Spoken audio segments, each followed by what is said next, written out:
Assalamualaikum warahmatullahi wabarakatuh. Di sini saya Ciandia Kusuma, jurusan K3, ingin mempresentasikan tentang Peraturan Menteri Tenaga Kerja dan Transmigrasi Republik Indonesia Nomor 8 Men 7/2010 tentang alat pelindung diri.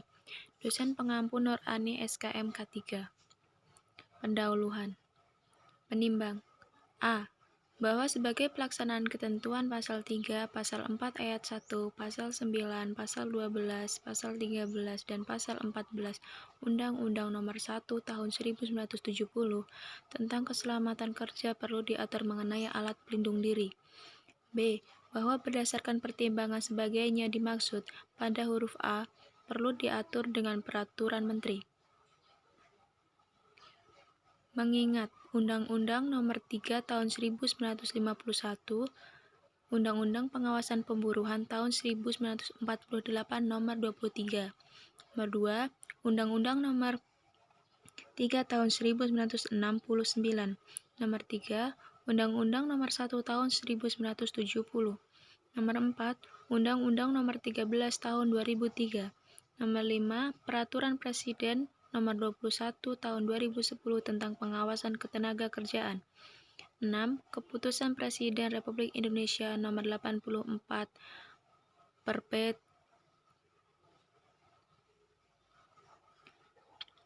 memutuskan Pasal 1.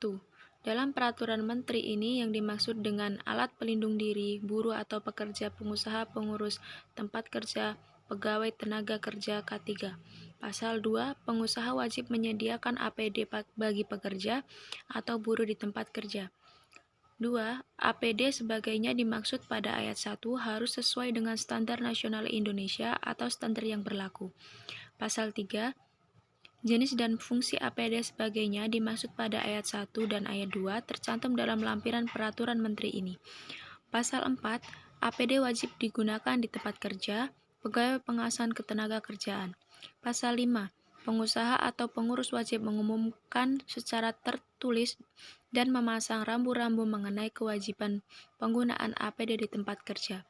Pasal 6. Pekerja atau buruh dan orang lain yang memasuki tempat kerja wajib memakai atau menggunakan APD. Menyatakan keberatan untuk melakukan pekerjaan apabila APD yang disediakan tidak memenuhi ketentuan dan persyaratan. Pasal 7. Pengusaha atau pengurus wajib melaksanakan manajemen APD di tempat kerja. Manajemen APD sebagainya dimaksud pada ayat 1.